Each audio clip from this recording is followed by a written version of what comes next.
I think the best way I can launch into describing the polycrisis is this graphic up here. As a high-income nation, our current lifestyles in New Zealand require more than 3.3 planet Earths. Another way of saying it, if we lived within the capacity of this one planet that we have, its ability to support our lifestyles would run out in April. And after that, we're in ecological debt. It's like living on your credit card for 3/4 of the year. But of course, with your credit card, or for any financial debt, you can just declare bankruptcy, right? And it just disappears, or somebody can pay it off for you. We can't do that with ecological debt. We can't buy our way out of ecological debt. And what this is overshoot. So another way of looking at overshoot is these planetary boundaries, and I'm sure you would have seen these before. But what they reveal is that 7 of the 9 boundaries that have been looked at, so the life-supporting capacity of the planet, are now breached and moving into extreme risk. And the reason I chose to talk about the polycrisis is of these 7, only 2 of them are related to climate change. The other 5 have nothing to do with climate change. They're quite separate. So we have this kind of carbon tunnel vision, that climate carbon tunnel vision that seems to be ubiquitous. Of the myriad environmental risks to humanity, media coverage seems to be totally dominated by climate change. Now, I'm not qualified to talk about the many crises shown on this slide here, but as an ecologist, I can talk to the biophysical components, and I'll start with biogeochemical flows. So we've radically altered nutrient cycles, but none more so than the nitrogen cycle. For almost a century now, we've used fossil gas to take nitrogen from the atmosphere and turn it into reactive nitrogen so that it can be used to grow plants. Prior to this synthetic process being developed, all of natural systems, plants did this task for us in real time, for free. Now we humans create more reactive nitrogen than all of the natural systems combined on the planet. This radical alteration has been described by the European Science Foundation as perhaps the greatest single experiment in global geoengineering that humans have ever made. You can see it coincided with massively increased food production and human population growth. Using fossil gas to make nitrogen fertilizer, we are effectively feeding the world using solar energy extracted from the ancient past. We are eating the past. This dependency on fossil gas means our food production systems, of course, are totally, absolutely unsustainable. It's important, though, to note that most of the food produced using synthetic nitrogen doesn't feed humans directly. It feeds animals, and bizarrely, we use it to make biofuels. This eating of fossil fuels is a major factor in how the biomass of animals on the planet increased by 700% since industrialisation. So as an indication of just how much we humans dominate the planet, 97% of the biomass of vertebrate animals on the planet is us and the animals that we eat. That just leaves 3% of the biomass as wild animals. And this ratio is almost the reverse of what it was prior to industrialisation.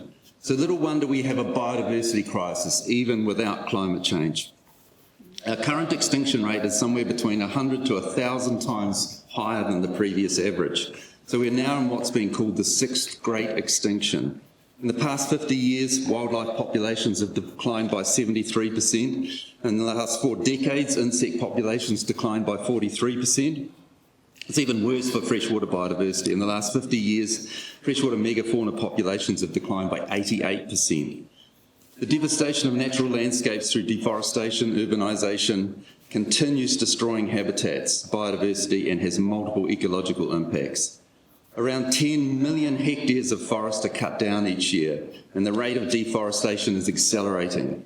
It's 46% higher now than it was just a decade ago. Safe, healthy freshwater is disappearing fast. We've entered an era of freshwater bankruptcy now, in which 70% of the world's major aquifers show long-term declining trends. 70% of the world's population live in countries classified as water insecure. 25% of the global population lacks safe drinking water. 50% experience severe water scarcity for at least 1 month a year.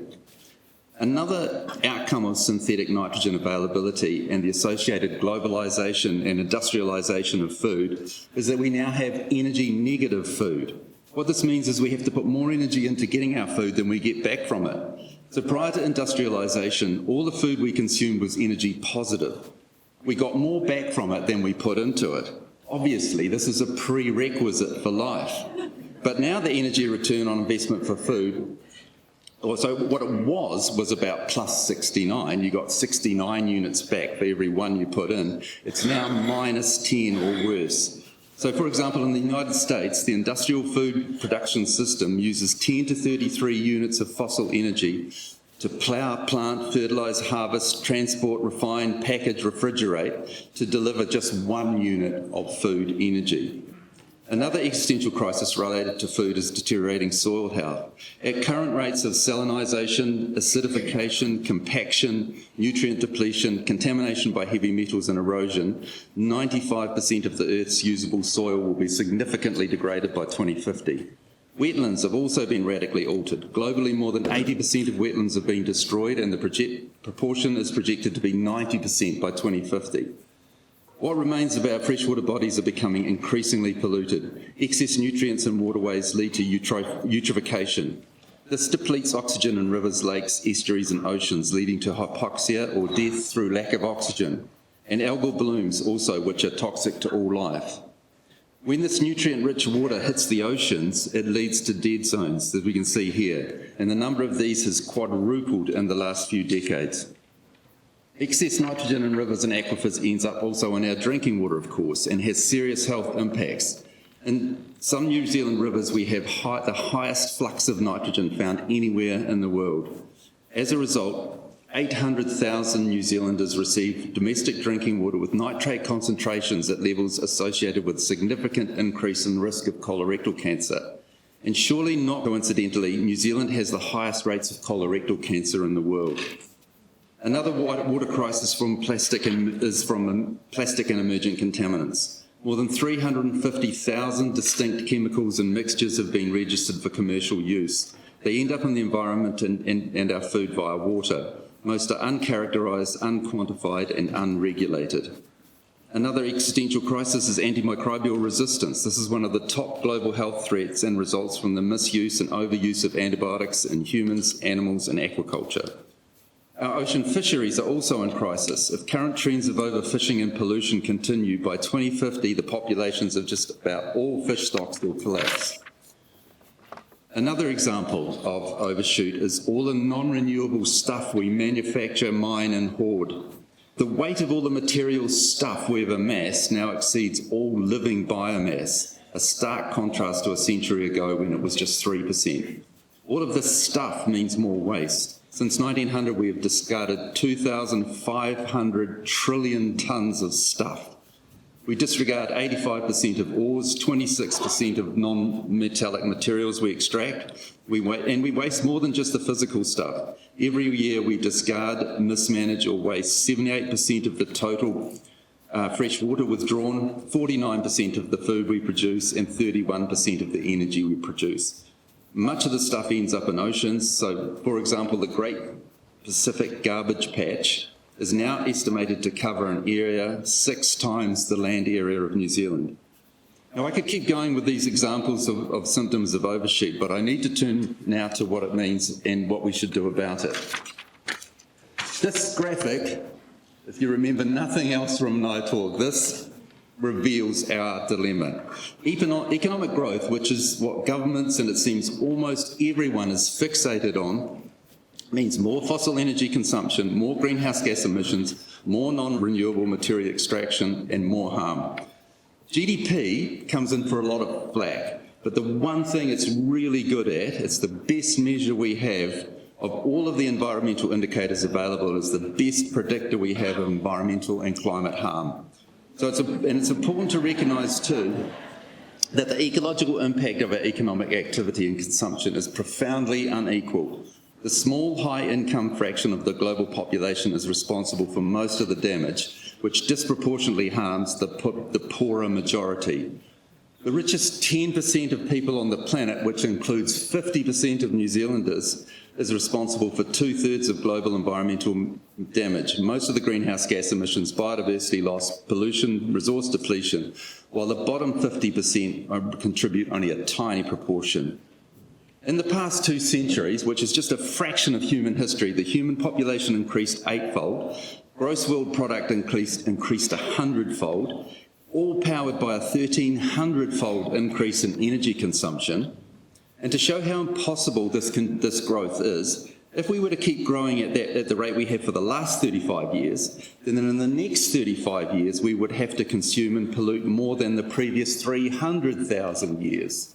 So clearly that's impossible. So what are we going to do? The only solutions to our predicament that seem to dominate every news feed that I see is planting trees and the much vaunted energy transition. It is crucial that everyone understands that planting trees or any nature-based solution, while absolutely necessary, can only return the carbon that was lost from chopping down those trees or destroying that bit of nature. It will not return or mitigate 1 single gram of fossil carbon. So, the energy transition seems to be the only solution that makes the headlines. So I took a look to see how many of the components of the polycrisis that I've outlined tonight would be mitigated by us decarbonising energy. The answer is none. All these crises, including the climate crisis, have a single common cause. They are symptoms of overshoot. Therefore, the only future for us is ending overshoot. Even if we could fix climate change, we'd still get nowhere. We must respond to all of these crises by reducing consumption to preserve a livable future. Thank you.